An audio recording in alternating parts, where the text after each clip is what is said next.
Maintenance workers in Brooklyn made a disturbing discovery on the job today when they opened a bag and found the dismembered. Imagine being just 17 years old with your whole life stretching out before you like an open road. Now imagine that life being violently stolen in the most horrific way possible, your body discarded in a ditch like trash, while the person responsible walks free for years, hiding behind a facade of normalcy. This is the heartbreaking reality of Brooklyn Sims, a Tennessee teenager whose murder shocked a community and exposed the darkest corners of human nature. What happened to Brooklyn wasn't just a tragedy, it was a calculated act of evil that would take years to unravel, and when the truth finally emerged, it revealed something far more disturbing than anyone could have imagined. Brooklyn Sims was a typical American teenager living in Spring Hill, Tennessee, a quiet suburb south of Nashville. She was 17 years old in early 2020, navigating the complexities of high school, friendships, and teenage relationships. Those who knew Brooklyn described her as a vibrant young woman with her whole future ahead of her. She had dreams, aspirations, and people who loved her deeply. But on February 22, 2020, Brooklyn's life came to a sudden and violent end, though her family wouldn't know it for certain until much later. Brooklyn was reported missing by her family when she failed to return home. In the beginning, there was hope. Missing teenager cases sometimes end with runaways returning home or being found safe. But as hours turned into days and days turned into weeks, that hope began to fade. Her family launched desperate searches, plastered her face on social media, and pleaded for any information about her whereabouts. The community rallied around the Sims family, but there were no solid leads, no credible sightings, and no answers to the agonizing question that haunted everyone. Where was Brooklyn? The investigation took a grim turn when detectives began piecing together Brooklyn's final movements. They discovered that she had been in contact with a man named Zachary Adams, someone significantly older than her. Adams was 28 years old at the time, making him 11 years Brooklyn's senior. The nature of their relationship immediately raised red flags for investigators. As they dug deeper into Adams' background, they uncovered a troubling history that made him a prime suspect in Brooklyn's disappearance. Then came the discovery that confirmed everyone's worst fears.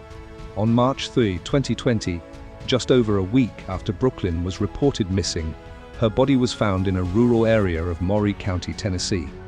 She had been dumped in a ditch off a desolate road, left exposed to the elements like she was nothing. The condition of her body told a horrifying story of violence. Brooklyn had been brutally murdered, shot multiple times in what investigators would later describe as an execution-style killing. The medical examiner's report painted a picture of her final moments that no parent should ever have to imagine. As the investigation intensified, all roads led back to Zachary Adams. Detectives learned that Adams had been involved in what could only be described as an inappropriate relationship with the underage Brooklyn. The power imbalance, the age gap, and the secretive nature of their interactions all pointed to a predatory dynamic. But what was his motive for murder? Investigators theorized that Brooklyn may have threatened to expose their relationship, or perhaps she wanted to end things, and Adams couldn't handle the loss of control. Others speculated that there might have been other criminal activities involved that Brooklyn had knowledge of. What made this case even more disturbing was how Adams allegedly tried to cover his tracks.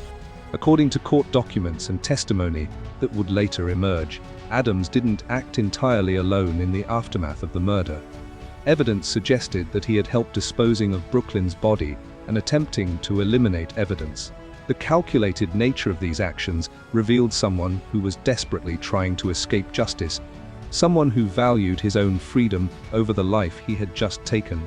For months, the investigation continued as prosecutors built their case. They gathered forensic evidence, interviewed witnesses, and tracked Adams' movements during the critical timeline.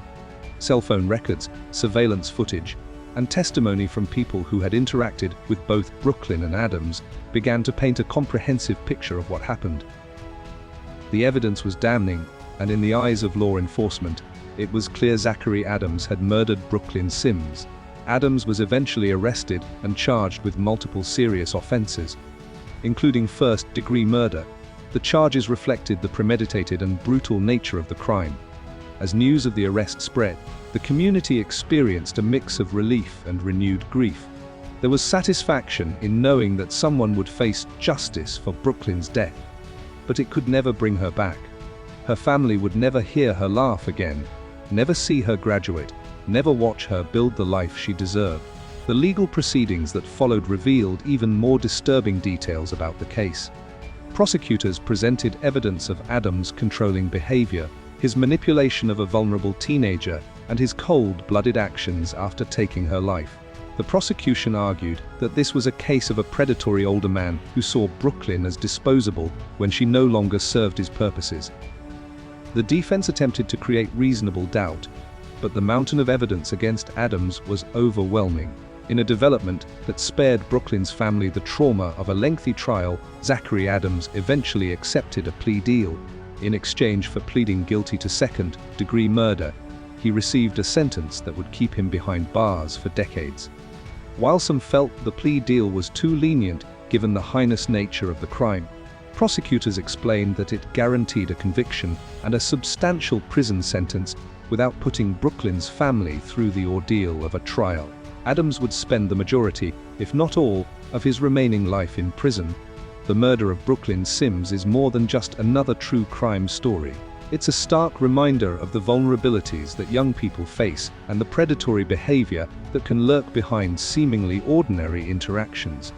It highlights the importance of protecting teenagers from adults who would exploit the power imbalances inherent in such age-gap relationships. Brooklyn's case also underscores the tireless work of investigators who refuse to give up on victims, who piece together evidence fragment by fragment until justice can be served. Today, Brooklyn's family continues to grieve the daughter they lost far too soon.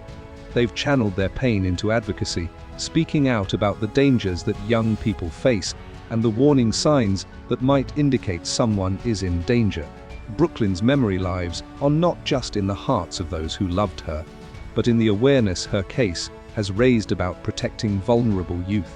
The story of Brooklyn Sims is a tragedy that never should have happened.